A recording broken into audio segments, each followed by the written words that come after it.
Hi everyone, this is Kim Bopney, the fitness doula, and I'm going to show you a quick video with my vulva puppet and the EPI-NO. So hopefully it will help give you a few, I've got an instructional video already, but hopefully this will give you another quick visual in terms of how to best use your EPI-NO. So you take the EPI-NO in the deflated mode, so the balloon is deflated here, and you want to insert it into your vagina. My vulva puppet's not very well lubricated. So you want to insert it into your vagina about halfway. So it's about to that little indentation point, so part of it should be sticking out.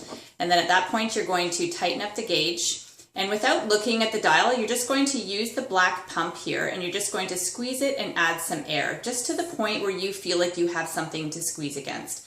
So once you've got that point, you're now going to notice your starting number. So I happen to be just below 4 there. And now, as I perform my pelvic floor contraction, so again, in my other video where I talked about the pelvic floor contractions, you may be using one of the maybe jellyfish or blueberry or what have you. So there's sort of a coming together and drawing inwards. And what you want to see is on the gauge, ideally you see your needle moving up.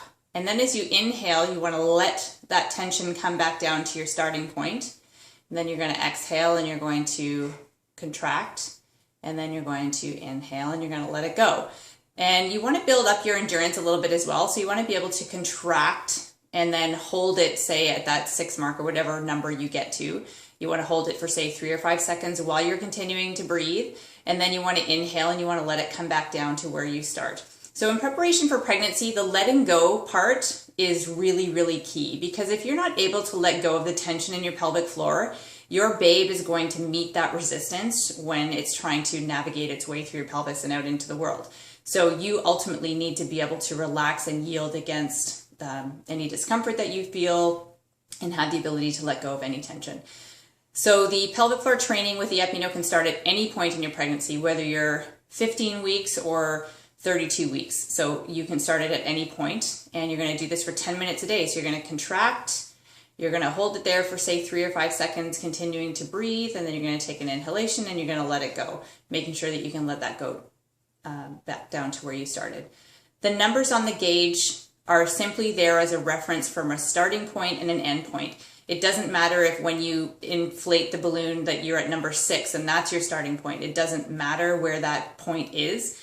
It's just to give you a number of what your starting number is so that you can gauge, am I moving at 2 points or 3 points? And then am I letting it come back down to what my starting point was? So again, you can do this at any point in your pregnancy. You want to do it for 10 minutes a day. And then postpartum, you would start doing this training at around 6 weeks. And again, you're just going to contract, you're going to hold, and you're going to let it come back down. You can do this indefinitely for the rest of your life as well. For individuals who are using this potentially for incontinence treatment or therapy, it's the exact same thing. So you're going to insert it halfway, you're going to put the air into the balloon just to the point where you feel like you have something to squeeze against. You tighten up your gauge, you contract your pelvic floor, and you let it come back down. And again, this is best done under the supervision or in part with pelvic floor physiotherapy. So I recommend everybody, whether you've had a child or not, every woman should see a pelvic floor physiotherapist. Make it part of your annual health care. You can see them during their pregnancy. They don't always do the internal component during your pregnancy. It sort of depends on your situation. But make it part of your health care during your pregnancy and again in your postpartum period. So a lot of pelvic floor physiotherapists are familiar with the EPI-NO as well. And so you can certainly get them to help you with your training as well if you have any other questions or need some more assistance.